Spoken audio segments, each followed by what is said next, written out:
लोए सब सामनम ऐसो पंचनम करो सब पावक पणात्म मंगलानंद सभ्यसी परमम अवै मंगलम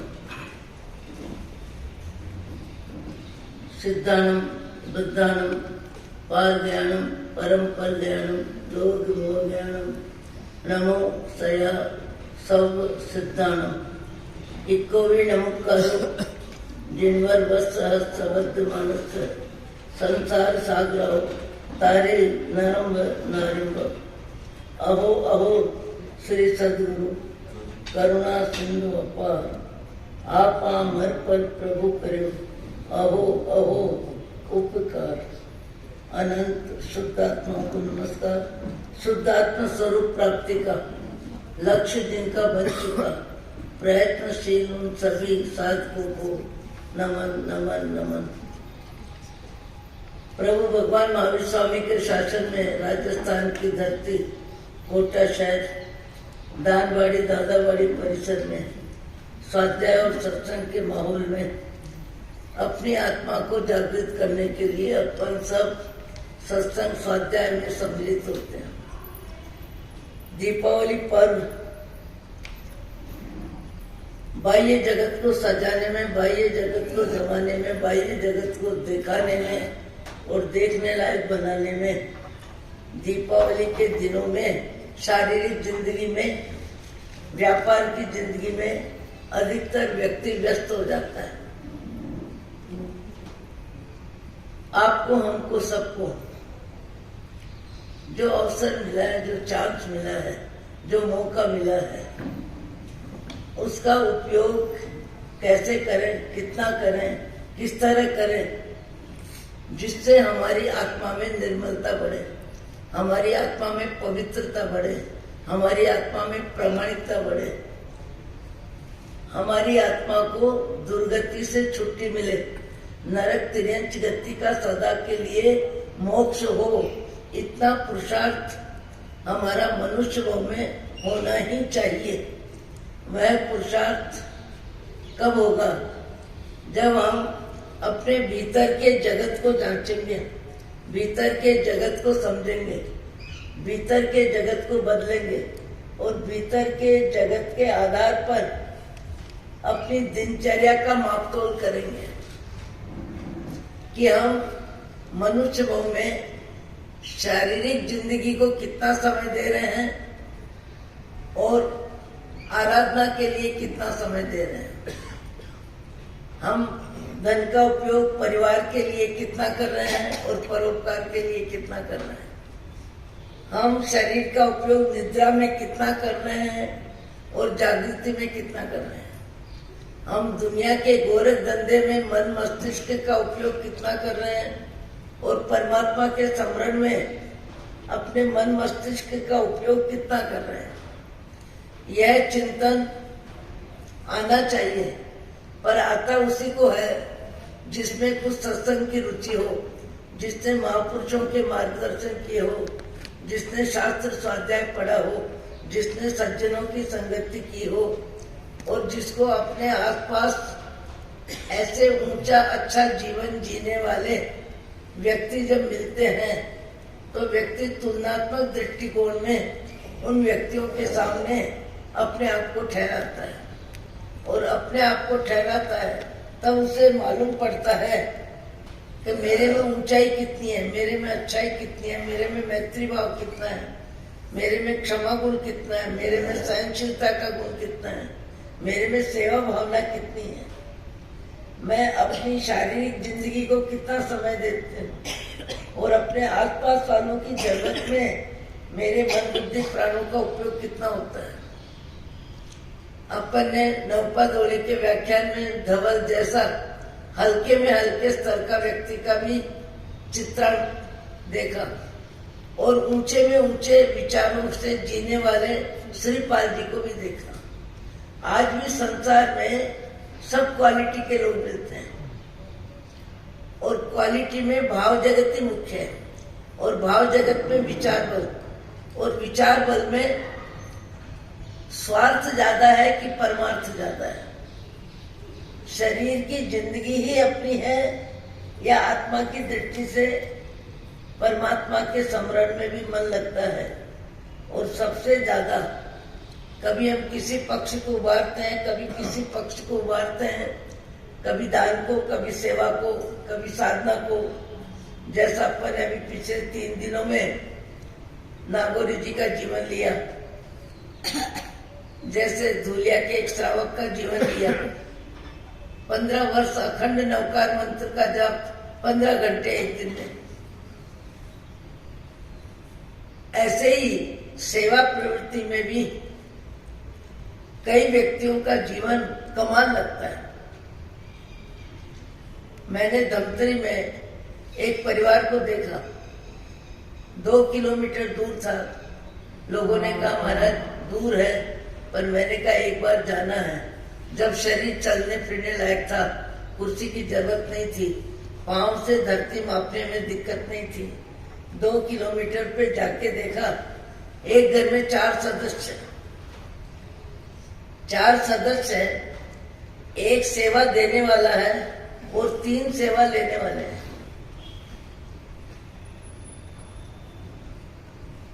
बेटी भी सेवा ले रही है, बेटा भी सेवा ले रहा है, पति भी सेवा ले रहा है।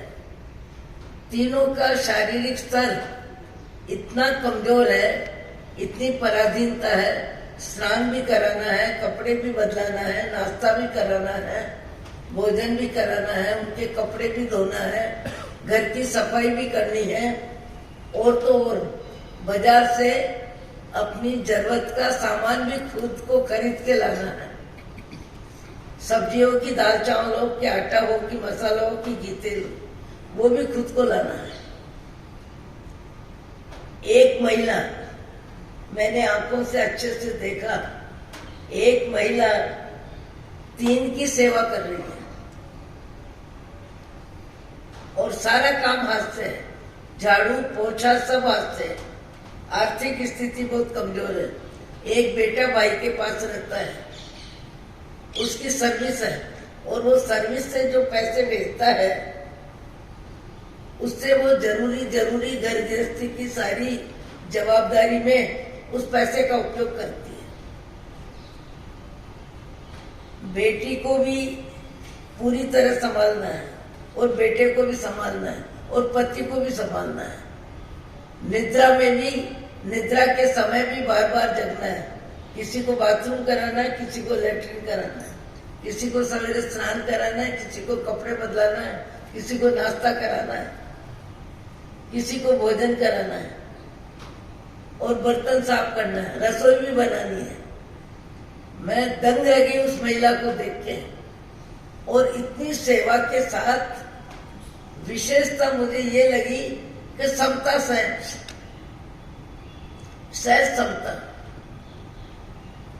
इतनी समता कि किसी की तकलीफ को लेके कुछ नहीं बोल रही है। हमारे साथ समय है, इनकी शारीरिक परिस्थिति प्रतिकूल है, इनके अशुभ का उदय है, असाता का उदय है, और मैं जवाबदारी की सीट पे हूँ और मेरा शरीर स्वस्थ है, इसलिए मैं इन तीनों की सेवा में भी मुझे कोई तकलीफ नहीं है, मुझे कोई तकलीफ नहीं है। सबकी सेवा करके फिर परमात्मा की भक्ति में 1 घंटे का समय है। मैंने देखा उनको मंदिर में आते 1 घंटा शांति से, जैसे सवेरे प्रातःकालीन स्नान कराना, नाश्ता कराना, लैट्रिन बाथरूम सब निपटाने के बाद वो महिला 1 घंटे के लिए मंदिर में आती है, 1.25 किलोमीटर चल के, और मंदिर में आके 1 घंटा परमात्मा की भक्ति तन्मय होके करती है। उसको पता है कि मैं पड़ोस के एक बहन को बोल के आई हूँ कि कोई जरूरत हो तो तुम आवाज सुन लेना। वैसे मैं सब तरह से जरूरी जवाबदारी निपटा के जा रही हूँ, किसी को कोई जरूरत नहीं है। मैंने उस बहन को पूछा कि इतनी सेवा आप कैसे करते हो? वो बहन कहने लगी, कर्म का उदय बदलता है, किसका कितना बदलता है, कैसा बदलता है, ये तो अपना अपना समय है, कब किसका समय कैसा आता है ये किसी को पता नहीं है। मुझे इतना मालूम है कि व्यावच गुण अभ्यंतर तप है। तप कितने प्रकार के, बाह्य और भीतर। अभ्यंतर तप, बाह्य तप, 6 बाह्य 6 अभ्यंतर। बाह्य तप के नाम बोलो। अनशन, मनोदरी, वृत्ति संक्षेप, सत्याग,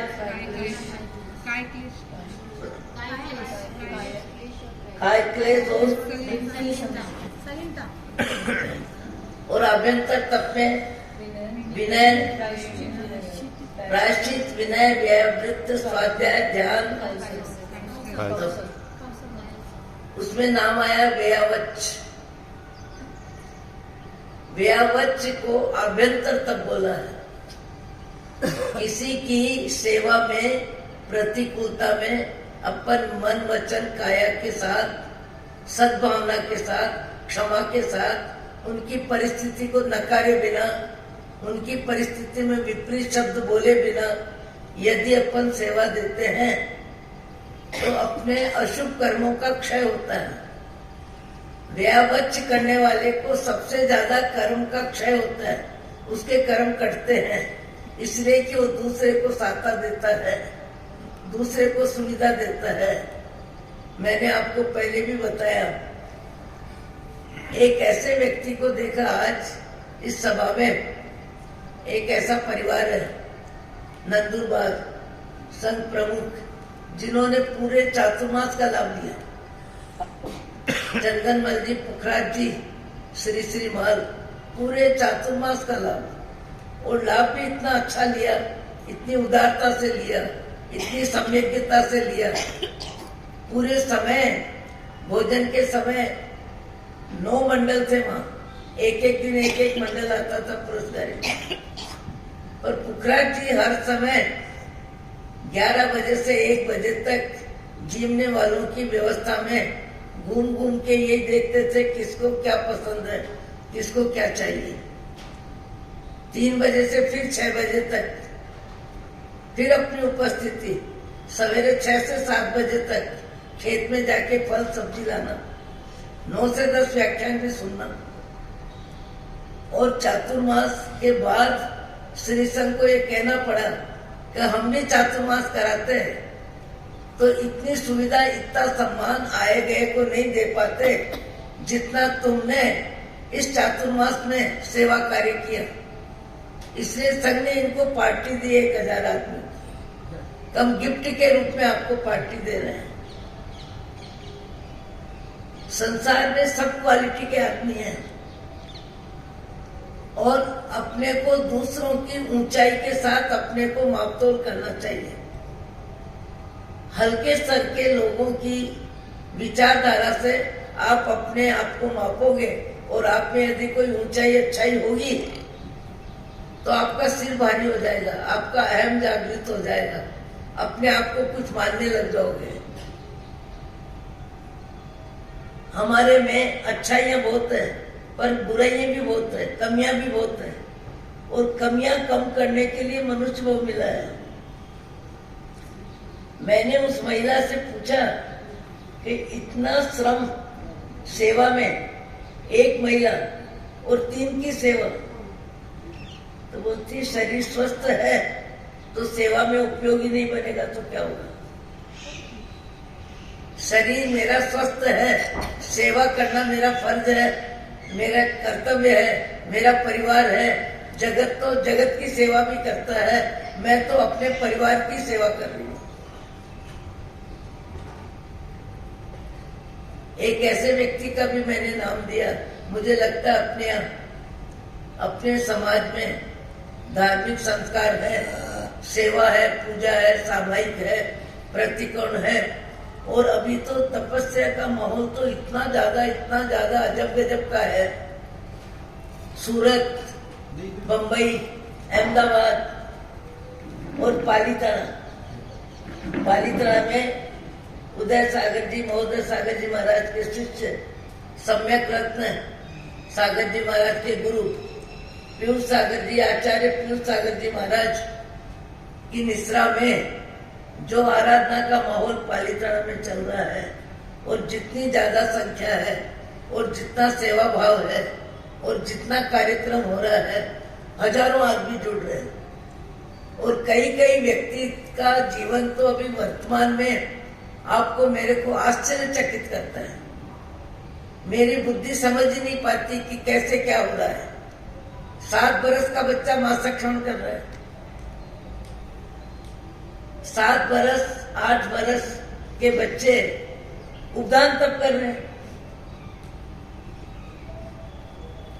एक मुनि महंत, मुनि भगवंत जयानंद जी महाराज के प्रशिष्य कुशल मुनि जी के शिष्य, आश्चर्य हो रहा है, दिमाग काम नहीं कर रहा है कि 151 उपवास, 170 उपवास का पालना, 170 उपवास सबके सामने प्रत्यक्ष, कोई मायाचारी का सवाल नहीं। और वो गोचरी भी लाते हैं, व्याख्यान भी देते हैं, विहार भी करते हैं और स्वाध्याय भी कराते हैं, व्याख्यान भी देते हैं। और शरीर जो का त्यों है, शरीर में बहुत ज्यादा फर्क भी नहीं है। पद यात्रा भी करते हैं। बिना खाए पिए व्यक्ति इतना समय कैसे निकाल सकता है, और समय भी निकालता है तो शरीर पे असर तो आना चाहिए, क्योंकि शरीर का संबंध अन्न से है, अन्न का आधार है, अन्न के आधार से शरीर चलता है। पर ऐसा देखने में आ रहा है, अभी फिर 49 उपवास का पालना हो गया, बार बार उपवास हो रहे हैं, बार बार तप करते जा रहे हैं। परीक्षा भी उनकी हो गई, पर पता नहीं कौन सी शक्ति है। मुझे लगता है मनुष्य की शक्ति तो नहीं हो सकती, क्योंकि अन्न के बिना शरीर पे असर आता है, उनके शरीर पे असर भी नहीं है। लगता है कोई देव शक्ति है। अभी और 2-4 के नाम सुने, कल ही परसों कोई बता रहा था, किसका नाम आ रहा है, 150 उपवास। अहमदाबाद के श्रावक है, 110 उपवास। 18 वर्ष का श्रावक है, 110 उपवास। 18 वर्ष का व्यक्ति श्रावक है, 110 उपवास। 110 उपवास।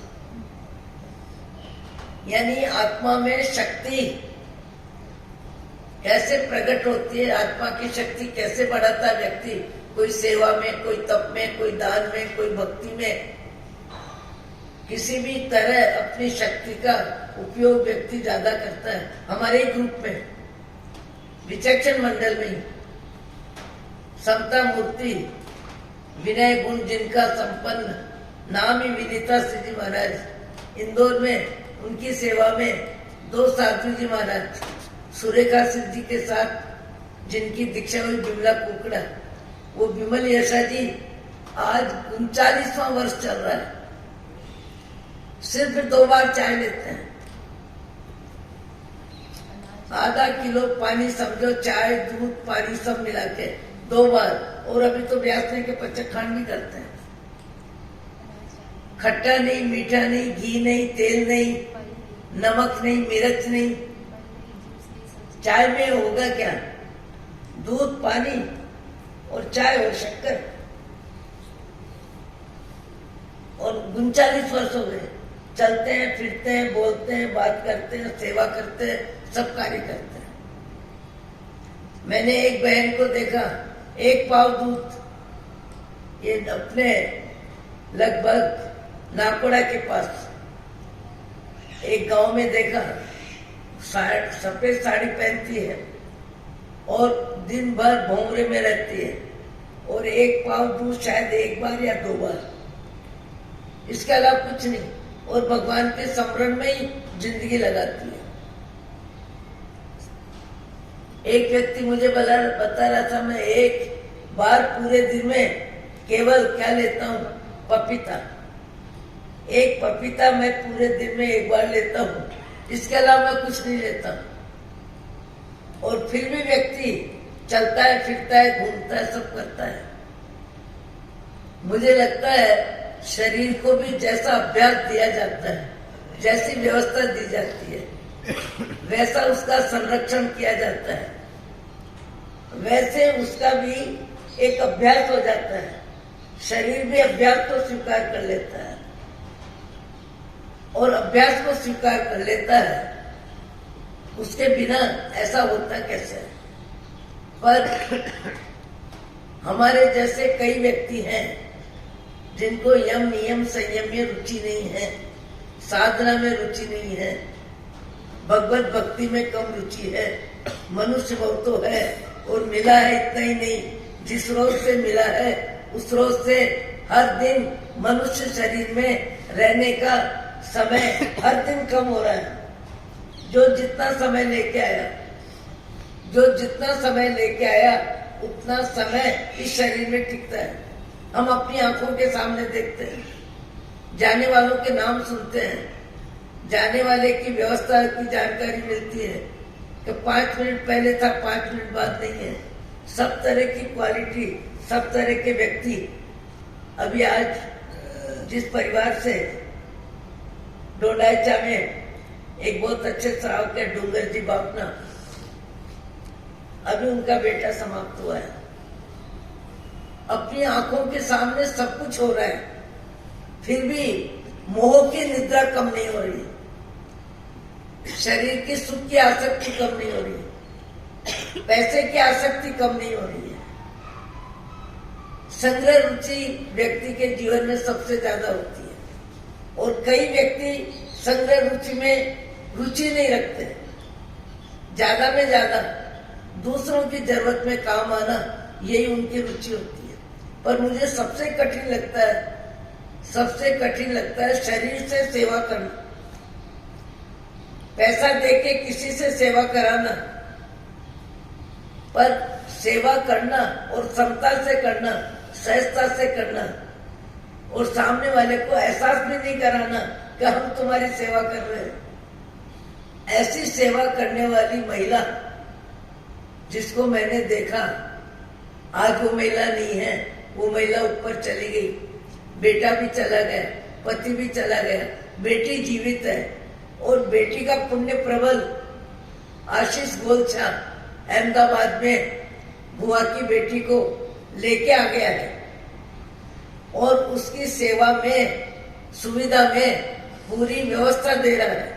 और साधु बैठने आते हैं, वो मंगलिक भी सुनाते हैं। देखो, पुण्य कर्म अपना अपना होता है। व्यक्ति सोचता है मेरे बिना क्या होगा, इसके बिना क्या होगा, उसके बिना क्या होगा। किसी के बिना किसी का कुछ नहीं होता है। सबका अपना अपना पुण्य होता है, सबका अपना अपना आयुष्य होता है और सबकी अपनी जिंदगी की व्यवस्था अपने भाग्य के भरोसे होती है। मैंने जिस बहन का परिचय दिया कि 3 जीव की एक महिला सेवा कर रही थी और मुझे बार बार बोलते थे कि महाराज, मुझे एक ही विचार आता है कि इन तीनों में से यदि किसी का भी जीवन बचता है और मेरा जीवन समाप्त हो जाता है तो इनका क्या होगा। मैंने कहा, किसी का क्या होगा ये आपकी मेरी सोच है, किसका क्या होना है उसका अपना भाग्य है, उसको अपना कर्म है, उसको व्यवस्था अपने आप मिलती है। मुझे आश्चर्य हुआ कि पति का देहांत, बेटे का देहांत और बेटी है, और बेटी को लेके कौन गया है? भाई का बेटा, और लड़की है बुआ की, अभी अहमदाबाद में है और वो ब्यास्ते भी करती है, साधु संत पंचकांड भी कराते हैं। उनके यहाँ गोचरी पानी के लिए 2-4 ग्रुप आते हैं। गुजरात में साधु संत बहुत होते हैं और उसकी जिंदगी पहले से ज्यादा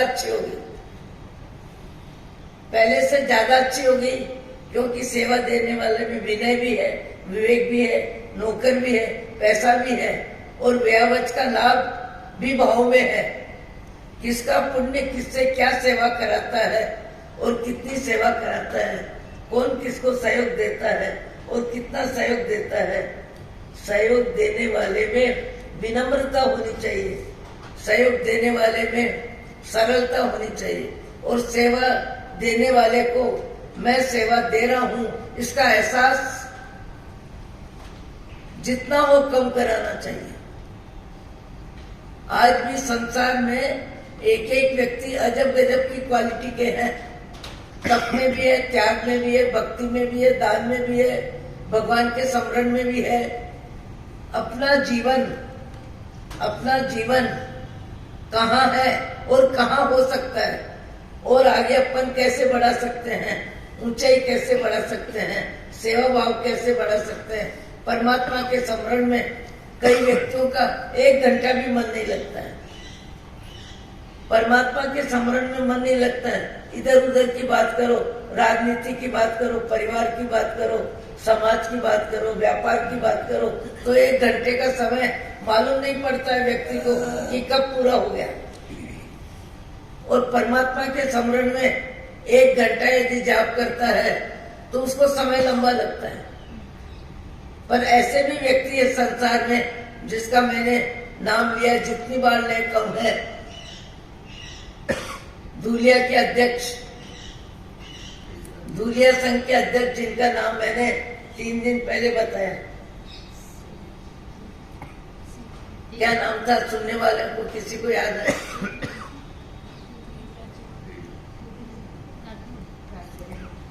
देखो, किसी कोई कड़वा बोलता है अपने को, अति कड़वा बोलता है, कठोर बोलता है।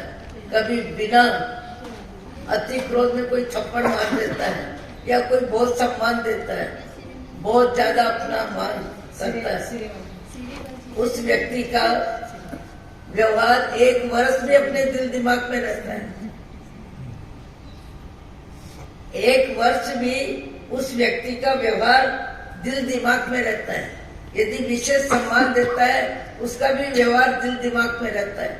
और विशेष रूप से कटु, कठोर, हल्के स्तर का व्यवहार करता है, उसका भी दिल दिमाग में बिल्कुल स्मृति में वो बात रहती है।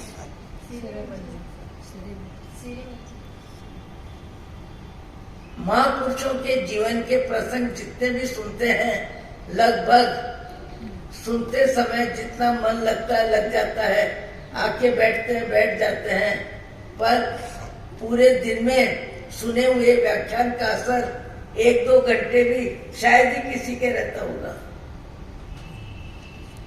दिन भर में वो चीज बार बार व्यक्ति भूल जाता है। भूल क्यों जाता है? उसे जरूरी नहीं लगता है, उसे बहुत काम की बात नहीं लगती है। उसे जो बहुत काम की बात लगती है वो याद रहती है। सिरेमल्ली लूकड़, राजस्थान के व्यक्ति, 15 बरस जो अध्यक्ष पद पे थे और 80 वर्ष की उम्र में अपने बच्चों को क्या कहा, बेटों को क्या कहा कि जन्मे तब से अब तक परिवार, समाज, जवाबदारी, व्यापार, सारे कार्यक्रम हो गए। 80 बरस किसको कहते हैं? मैंने परिवार की जवाबदारी, समाज की जवाबदारी, सारे कार्यक्रम कर लिए और उसके बाद यदि मेरे को समय मिलता है तो अब ये मनुष्य भाव का समय केवल परमात्मा के स्मरण में ही जाएगा। इससे अधिक इसका कोई उपयोग नहीं होगा। इसलिए कि 80 बरस की मेरी जिंदगी, तुम दादा बन गए, तुम नाना बन गए, तुम्हारी जवाबदारी समझने की उम्र परिपक्व हो गई, नहीं ज्यादा हो गई। अब मेरी जरूरत क्या है? अब मेरी जरूरत क्या है? 80 बरस की उम्र में वो सिरेमल्ली लूकड़ बार बार याद करने जैसा व्यक्ति है। अपने बेटों को कहते हैं कि मेरे को नवकार मंत्र के जाप के अलावा कोई समय का उपयोग, 1 मिनट का उपयोग भी कहीं नहीं करना है। मेरे को 2 फूल के सब्जी 12 बजे पकड़ा दो, सवेरे 1 गिलास दूध दे दो, शाम को 1 गिलास दूध दे दो। मेरे कमरे में आना नहीं, मेरे से समाज की, परिवार की, व्यापार की, पड़ोस की, धन की, धरती की किसी तरह की कोई बात नहीं करना। बात किए बिना व्यक्ति का दिन ही नहीं निकलता, बोरियत अनुभव होती है। अकेला व्यक्ति बैठना ही नहीं चाहता। अकेले बैठे तो ऐसा लगता है क्या करें, टाइम पास नहीं होता है। कैसा अभी उनका देहांत हुआ है कुछ समय पहले। 15 बरस अखंड 15 घंटे नवकार मंत्र का जाप, केवल स्नान और शारीरिक क्रिया, उसके अलावा परिवार की व्यवस्था। उनका पोता मुझे बता रहा था कि मैंने अपने दादाजी जैसा व्यक्ति जीवन में नहीं देखा। कई व्यक्ति कमाल कमाल कमाल करते हैं। हम जहां हैं वहां से कितने ऊपर उठ सकते हैं। परोपकार में, सेवा में, साधना में, जाप में, तप में, नवकार मंत्र का, नवकाशी के पचखान में, सूर्योदय से 48 मिनट का भी एक पचखान होता है। और करने वाले बड़े बड़े तप भी करते हैं, और नहीं करने वाले, रुचि नहीं होती है तो रात्रि 10-11 बजे भी पानी पी लेते हैं, 10 बजे भी एक रोटी खा लेते हैं, 9:30 बजे भी थाली पे बैठ जाते हैं। विचार अपने अपने हैं। सत्संग स्वाध्याय की रुचि जिनकी अपनी होती है, व्यक्ति अपने दिल दिमाग का उपयोग अपनी जिंदगी में लगा सकता है, अपनी जिंदगी को ऊपर उठा सकता है और अपनी जिंदगी में करने योग्य कार्यों की लिस्ट बना सकता है, लिस्ट बना सकता है। हम जहां हैं वहां से आगे निकल सकते हैं क्या? अरे एक गुण भी पूरी तरह हमारे जीवन में आता नहीं है। आपके जीवन में क्या, मेरे जीवन में भी नहीं आ रहा है। मैं इतना समझा रही हूँ, फिर भी मेरी समझ भी मेरे पूरी तरह काम नहीं आ रही है। जन्मे तब से अभी तक दूसरों की निंदा, दूसरों की आलोचना, दूसरों की बुराई बोलना, दूसरों की बुराई देखना, दूसरों की बुराई सुनना, आंख दूसरों की कमी देखने में लगती है, बुराई देखने में लगती है, कान दूसरों की बुराई सुनने में लगते हैं, जिह्वा दूसरों की बुराई करने में लगती है। जबकि बुराई करने वाले को न रोटी मिलती है, न धन मिलता है, न सम्मान मिलता है, न सुविधा मिलती है, न उसके व्यक्तित्व की कोई अनुमोदना करता है। फिर भी पूरे दिन में कभी कभी तो ऐसा लगता है कि नींद के बिना रात निकल सकती है, पर निंदा का एक शब्द बोले बिना दिन निकलना मुश्किल है।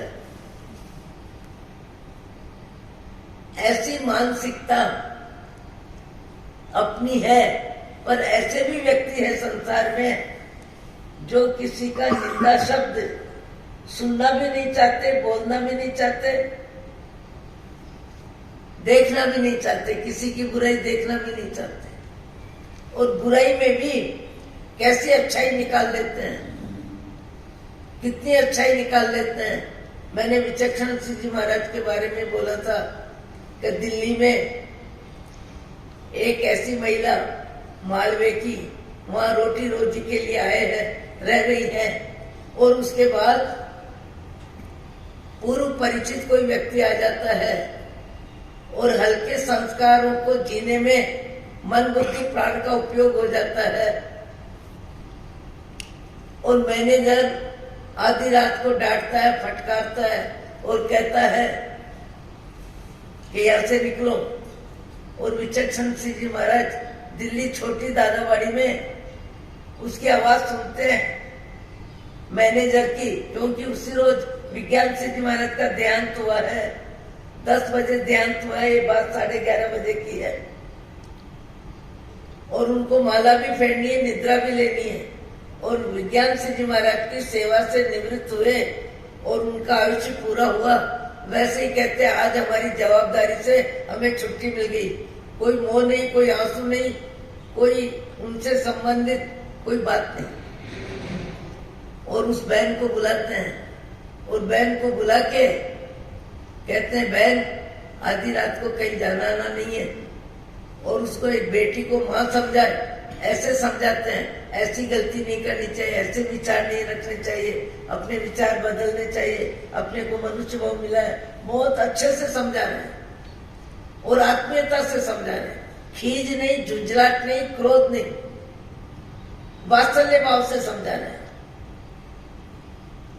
और हमने पूछा कि ऐसी गलती करने के बाद समझाने में आपका इतना आत्मीयता का भाव, वात्सल्य का भाव, तो देखो ज्ञानी का भाव जगत कैसा होता है।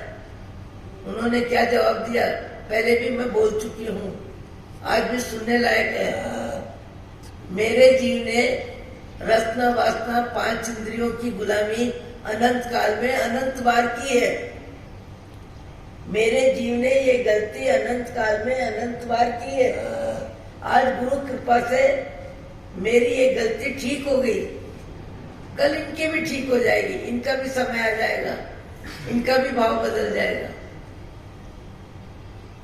कितनी आत्मीयता, निंदा नहीं, कड़वा शब्द नहीं, कठोर शब्द नहीं, आलोचना नहीं, और शब्द क्या बोलते हैं, मेरे जीव ने ये गलती अनंत बार की है, इनका भी समय अच्छा आ जाएगा, इनका भी भाव बदल जाएगा। निंदा का प्रसंग होने पर भी निंदा का भाव नहीं, जबकि प्रसंग तो निंदा जैसा ही है। पर ऐसे प्रसंग पर भी ज्ञानी को दूसरों की गलतियों में बहुत रुचि नहीं रखती है, रुचि नहीं रखती है। दूसरों की गलती उनको सामान्य लगती है, और अपनी गलती उनको बहुत छोटी सी गलती भी बहुत बड़ी लगती है, लाल आंख दिखाते हैं। मेरे से ये गलती कैसे हुई, मैंने कठोर कैसे बोला, मैंने कड़वा कैसे बोला, मैंने लूखा कैसे बोला, मैंने तीखा कैसे बोला, मैंने किसी का शब्दों से अपमान क्यों किया। अच्छा व्यक्ति अपनी गलती पर अपने भाव जगत में ग्लानि करता है, अपनी गलती पर अपनी आत्मा में ग्लानि करता है कि मेरे जैसे व्यक्ति ने ऐसी गलती कैसे करी, कैसे करी। अपनी गलती को महामानव बनने की स्थिति में जो आगे बढ़ते हैं, वो अपनी गलती को लाल आंख बताते हैं और दूसरों की गलती को लेट गो सामान्य करते हैं। ऐसा भाव जगत आज भी संसार में कई व्यक्तियों का देखने को मिलता है। ऐसा भाव जगत कई व्यक्तियों के जीवन में आज भी पूरी तरह देखने को मिलता है। कभी कभी मिलता है, कहीं कहीं मिलता है, पर मिलता है। और जब मिलता है तब लगता है ये भी आदमी है, ये भी इंसान है, इसके भी हाथ पांव है, इसका भी मस्तिष्क है, इसके पास भी आंख है, इसके पास भी आवाज है। पर किसी की गलती में अपनी आवाज निकालता ही नहीं है, किसी की गलती देखने में आंख की कसरत करता ही नहीं है, किसी की गलती देखने में आंख की कसरत करता ही नहीं है, और किसी की निंदा करने में अपनी आवाज खोलता ही नहीं है, किसी की बुराई सुनने में अपने कान का उपयोग करता ही नहीं है। सब कुछ होने के बाद भी जिसको मनुष्य जीवन का महत्व समझ में आ जाता है, देवावी तम नमम संति जस्य धम्मे सयामणो। हम 64 पैरी पीपर की तरह 1 घंटा आए दिन स्वाध्याय करते हैं, और स्वाध्याय में दूसरों के उदाहरण सुनते हैं, और उदाहरण उनके सुनते हैं जिनका जीवन बहुत ऊंचा होता है। कभी कभी उनका भी उदाहरण सुनते हैं जिनका जीवन बहुत निकृष्ट होता है, तो उनसे भी शिक्षा मिलती है, और ऊंचे जीवन वाले से भी शिक्षा मिलती है। अभी श्रीपाल मैना सुंदरी का जीवन चरित्र परसों ही तो पूर्णिमा हुई है, 2-3 दिन पहले। मैना सुंदरी और श्रीपाल जी की सद्भावना प्राणांत कष्ट देने वाले के प्रति, अपमान करने वाले के प्रति। धवल ने क्या गलती नहीं की, धवल जी ने क्या गलत व्यवहार नहीं किया। पत्नियों के प्रति गलत व्यवहार, धन के प्रति, जाजों के प्रति, उनके स्वयं को, श्रीपाल को समुद्र में, नदी में डाल दिया इरादे पूर्वक कि इस व्यक्ति के रहते इसका धन और इसकी पत्नियां मेरे अधिकार में नहीं आ सकती, इसके जीवन को खत्म करो। ऐसा गलत में गलत आचरण करने वाला धवल जी, और जिनके साथ कितने लंबे समय तक रहे, और एक रोज आधी रात को जब देखा कि मेरे जितने प्रयोग, जितने मैंने व्यवस्था जमाई, सब फेल हो गई, अब तो मैं खुद ही जाता हूँ, मैं श्रीपाल को खत्म करके सारी संपत्ति सब कुछ उनका मैं लूंगा। और आधी रात को चढ़ते हैं रस्सी के सहारे, और रस्सी टूट जाती है और धड़ाम धरती पे आ जाते हैं और जीवन समाप्त हो जाता है। उसके बाद सवेरे जब 7वीं मंजिल से श्रीपाल जी देखते हैं, अरे पिता के स्थान जैसे धवल जी का देहांत हो गया। ऐसी निकृष्ट में निकृष्ट विचारधारा वाले व्यक्ति के प्रति भी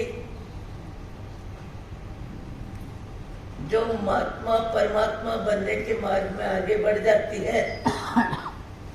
अरे मैं धवल जी के साथ आया, धवल जी के साथ आने के बाद मेरा सारा विकास रिद्धि सिद्धि जो हुई, पर पिता तुल्य मेरे धवल जी चले गए। ऐसा भाव कैसे आ सकता है? जिस व्यक्ति ने जल समुद्र में डाला, जिस व्यक्ति ने पत्नियों को लेने की कोशिश करी, क्या गलत काम नहीं किया? जितना गलत काम हो सकता था सारे गलत काम किए। भगवान बनने लायक जीव में जब पात्रता आ जाती है तो उसका मैत्री भाव, ध्यान से सुनो, मैत्री भाव उसका अखंड रहता है। उसका मैत्री भाव अखंड रहता है। उसका मैत्री भाव किसी भी परिस्थिति में कम नहीं होता। आप लोग व्याख्यान सुनने वाले हो सब, मैतारे मुनि को मैंने यह भी सुनाया, आप लोगों ने भी सुना होगा। आपके अभी चातुर्मास साधु संतों का होता ही है, अभी भी हुआ है।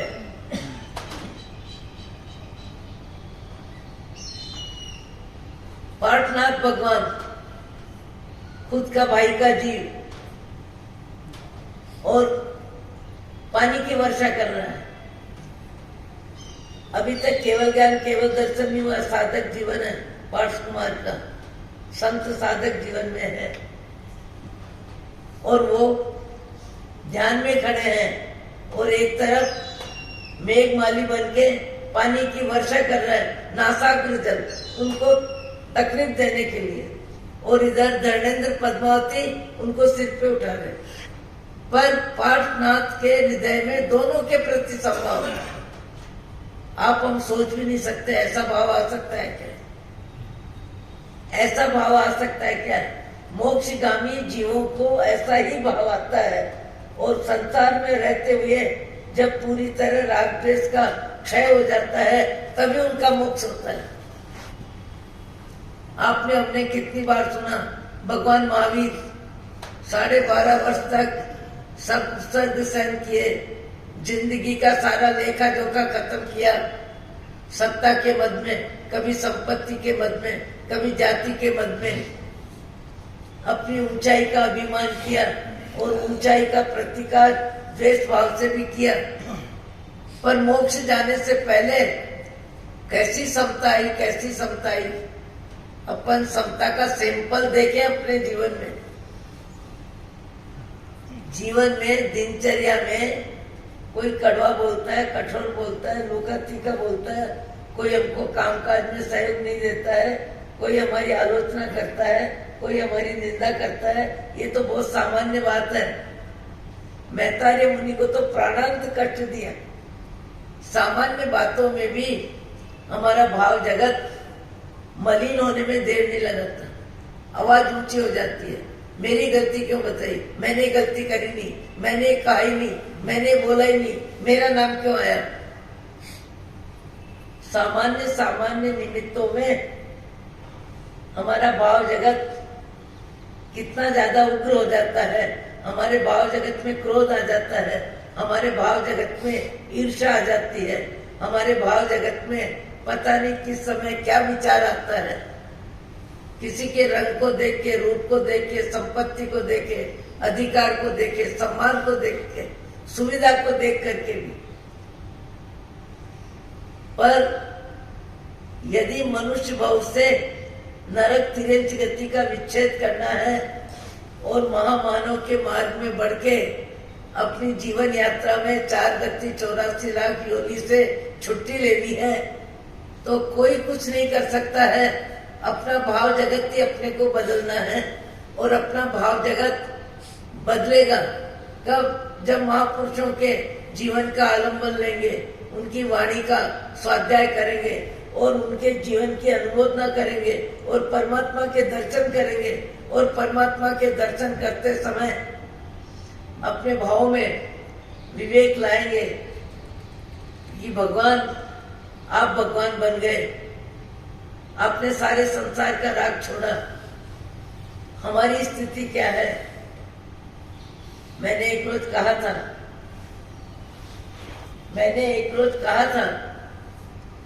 कि एक भाई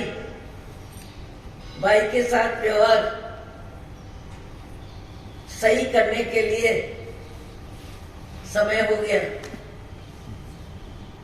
मैंने एक रोज कहा था कि भाई के साथ व्यवहार ठीक नहीं है। भाई के साथ प्रतिकूलता में जब उनको लकवा हो जाता है और भाई के साथ संबंध अच्छे नहीं थे, अपने बेटे को विदेश भेजने के लिए जमीन बेचने को लेके भाई के साथ वाद विवाद अति हो गया और अति होने के बाद बोलना चालना आना जाना सब बंद हो गया। और इधर भाई का बेटा विदेश गया पढ़ने को और वहीं वो आनंदित हो गया, वहीं उसने शादी कर ली।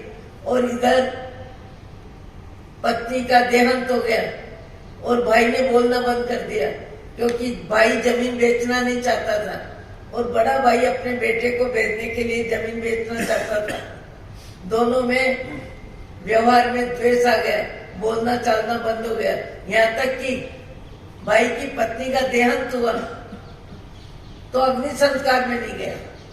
और फिर जब उसे मालूम पड़ा कि मेरे भाई के जीवन में लकवा आ गया है, बेटा विदेश है और पत्नी चली गई है, मैं माजाया भाई इस गांव में मौजूद हूँ और मेरे संबंधों में कड़वाहट आ गई। पर भाव बदलता है और कितना भाव बदलता है, फिर वो सोचता है करे मेरा माजाया भाई है और उसको लकवा आया है। भगवान के मंदिर में जाता है और भगवान के मंदिर में जाके प्रार्थना करता है, भगवान मुझे सद्बुद्धि दो। आपने तो संसार छोड़ा, आपने तो मोह माया छोड़ी, आपने सब कुछ छोड़ा। मैं भाई के साथ 25 वर्ष तक मेरा जितना अच्छा व्यवहार रहा, जितना खाना पीना हंसना बोलना सब रहा, पर एक निमित्त को लेके विचारों में कड़वापन आ गया। और कितना कड़वापन आ गया कि हम बोलना चालना बंद है। और मैं भाभी की अग्नि यात्रा में सब यात्रा में भी नहीं गया, पर अब मेरे भाई को लकवा आ गया, मेरे सिवाय कोई नहीं है। भगवान मुझे सद्बुद्धि दो। आपने तो संसार छोड़ा, आपने सब कुछ छोड़ा। मैं आपको नमन करता हूँ, मैं आपको वंदन करता हूँ, मैं आपकी प्रार्थना करता हूँ। मुझे इतनी सद्बुद्धि दो कि 25 वर्ष तक भाई के साथ हमारा व्यवहार बहुत अच्छा था। एक जमीन के टुकड़े को लेके जो विचार बदले और जिस विचार बदलने में हमारा मन एक दूसरे से इतना दूर हो गया, भगवान मुझे सद्बुद्धि दो कि मैं भाई के कड़वे विचारों का समय और व्यवहार भूल जाऊं और 25 वर्ष जो समय अच्छा बीता था उसके आधार पे उनकी सेवा करूं। भाव बदले और बदल के भाई को जाके कहता है, भाई टेंशन मत लेना, भाभी ऊपर चली गई और बेटा तुम्हारा बाहर चला गया, पर मैं माजाया भाई अभी तुम्हारे पास में रहता हूँ, 2 मोहल्ले दूर हूँ। अभी तुम्हारी परिस्थिति बदली है शरीर की, मैं समय कड़वा कठोर सब भूल गया हूँ और मैं तुम्हारी सेवा में सवेरे नाश्ता साथ करूंगा, खाना भेजूंगा, नौकर रात्रि में आएगा। तुम ये मत समझना यहाँ कोई नहीं है, मैं तुम्हारा माजाया भाई हूँ। भाव बदलता है, भाव व्यक्ति बदलता है। कड़वे शब्द का असर भी मनुष्य के मन पे होता है और ऊंचे अच्छे विचारों का असर भी मनुष्य के मन पे होता है। मनुष्य क्या नहीं हो सकता, हल्के में हल्का नरक में भी जा सकता है और मनुष्य अपने भावों की ऊंचाई बढ़ाए तो स्वर्ग में भी जा सकता है। मोक्ष की यात्रा का भी पात्र बन सकता है, सुपात्र बन सकता है। भगवान आपको मुझको सद्बुद्धि दे कि हमारे मनुष्य भाव में हमारी गलतियां हम कम करें और हमारी अच्छाइयां बढ़ावें। अहो श्री सद्गुरु करुणा सिंधु अपार, आज्ञा मन प्रभु करियो। अहो अहो જે સ્વરૂપ સમજ્યા વિના પાયો દુઃખ આનંદ સમજાયો તે પદનું શ્રી સદગુરુ ભગવાન પરમ પુરુષ પ્રભુ સદગુરુ પરમ જ્ઞાન સુખદાન જેને આપ્યું માનવી તેને સદા પ્રણામ દેહ છતાં જેની દશા વર્તે દેહાતી તે જ્ઞાન